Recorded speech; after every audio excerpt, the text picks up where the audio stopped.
বলতেছিলাম মা বাচ্চারা মরে যাচ্ছে মা। এখান থেকে প্রায় সময় অনেক বিমান আসে যায়, অনেক প্রশিক্ষণ বিমান অনেক আসে যায়, কানে অনেক শব্দ হয়।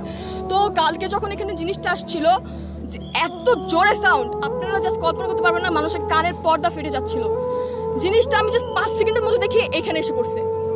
আমি জাস্ট কল্পনা আমি জাস্ট বুঝতেছিলাম না যে আমার কলেজটায় হচ্ছে কি। হঠাৎ করে দেখি বাচ্চাদের কলেজটা ফেটে, আগুন ফেটে এই উপরে উঠে আসছে। আমি বলতেছি এখানে তো অনেক বাচ্চারা আছে। আমি দৌড় দিয়ে এখানে আসতেছিলাম আর আমার মাকে বলতেছিলাম মা বাচ্চারা মরে যাচ্ছে মা। আমি এখানে এসে দেখি কিছু কিছু বাচ্চার পাটা ছড়ায় আছে, কিছু কিছু বাচ্চা মোরা দেহ ছড়ায় আছে অর্ধেক। আপনারা কি তাদের বাঁচায় আনতে পারবেন? তারা কি আর জীবনে তাদের মা বাবার কোলে আসতে পারবে? আপনারা বলেন। আমাদের একটার সময় ছুটি হয়, মনে করেন 12:40 বা 50-এর দিকে এখানে হয়তো এই ধ্বংসটা হয়েছে। তো আমি যখন সামনের দিকে আসি, অনেক বাচ্চাদের মরদেহ আমি সবসময় ফোনে দেখছি, খবরে দেখছি। আমি কখনো কল্পনা করি না যে চোখের সামনে আমাকে এইগুলো দেখতে হবে। দেখতেছিলাম বাচ্চারা নিজের শরীর চামড়া পুড়ে যাচ্ছে, সেই অবস্থায় হাঁটতেছে, জানের ভিক্ষা করতেছে, আমাকে কেউ বাঁচাও। সেই অবস্থায় বাচ্চারা হাঁটতেছে। বুঝেন আপনারা? কেউ বলতে পারবেন? বড়রা যখন মারা যায়, হ্যাঁ ওইটা একটু হলেও কম কষ্ট লাগে, কিন্তু ছোট ছোট যে বাচ্চারা মারা গেছে। কিন্তু আপনারাও জানেন যে বিমান যে ধ্বংস হয়েছে তার ভিতরে কত ধরনের ইঞ্জিন থাকে, কত কেমিক্যাল বা অনেক পুরাতন, প্লাস কত ধরনের ইঞ্জিন বা কত কিছু থাকে, আপনারাও জানেন, তাই না? তো এটা তো স্বাভাবিক কোনো আগুন ছিল না।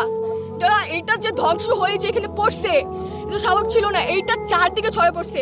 সেই মুহূর্তে স্টুডেন্টদের ছুটি ছিল, তারা বাসা যাচ্ছিল। এই যে আমাদের যে রাস্তাটা দেখতে পাচ্ছেন, এখানে স্টুডেন্টরা তারা প্রায় হেঁটে হেঁটে যাচ্ছে। কে বা বুঝতে পারছিল জিনিসটা কি আস্তে আস্তে হয়েছিল? সাথে সাথে 2 মিনিট আগেও যেখানে বাচ্চারা ভাবছিল যে আমি বাসায় যাবো, আম্মুর সাথে দেখা করবো বা আব্বুর সাথে দেখা করবো, বাসায় যাবো, আমার পড়া আছে বা এরকম কিছু, সেই মুহূর্তে 2টা সেকেন্ডও লাগে নাই বাচ্চাদের জানগুলো যেতে। আপনারা কি বলতে পারবেন এই ধরনের এরিয়াতে কেন এইগুলো প্রশিক্ষণ দেওয়া হয়? কোন দেশে বসবাস করছি? আমি কালকে কার ব্লেম দিব আমি বুঝতে পারতেছিলাম না। যে ছড়াচ্ছেন এটা 2013 সালের বিমান, আসলে সেটা না, সেটা হচ্ছে 1966 সালের বিমান। এত ফেক নিউজ কেন ছড়াচ্ছেন যে 19 থেকে 20 জন বাচ্চা মারা গিয়েছে, যেখানে হচ্ছে 200 জনের মতো বাচ্চা নিহত হয়েছে, আহত আরো অনেকে হয়েছে, এখনো নিখোঁজ অনেকে, অনেক মায়ের বুক খালি হয়েছে। সেটাকে উত্তর কি আপনি দিতে পারবেন? যে বলছেন যে আমরা স্বাধীন বাংলাদেশ করেছি, সেই 2024 সালে 5ই আগস্ট আমরা স্বাধীন হয়েছি, আমরা কি এটার জন্য আন্দোলন করেছিলাম যে যেখানে বাচ্চাদের সেফটি? সরকার চেঞ্জ হয়েছিল এগুলোর জন্য, আমরা বলতে পারবেন সরকার কেন চেঞ্জ হয়েছে? তারা এত আধুনিক বাংলাদেশ তৈরি করতেছে। দাবি এই যে এই এত পুরানা বিমান দিয়া কেন এই ট্রেনিংগুলি করা, আর এই ট্রেনিংগুলি কেন এই সব জায়গা আনে? বাইরে এরিয়া আছে, দিনাজপুর আছে, পঞ্চগড় আছে, চিটাগাং আছে, এইসব জায়গা করাইতে পারে। এইসব জায়গা বাচ্চাদের উপরে কেন করলো এই জিনিসগুলি? মর্মান্তিক ঘটনা।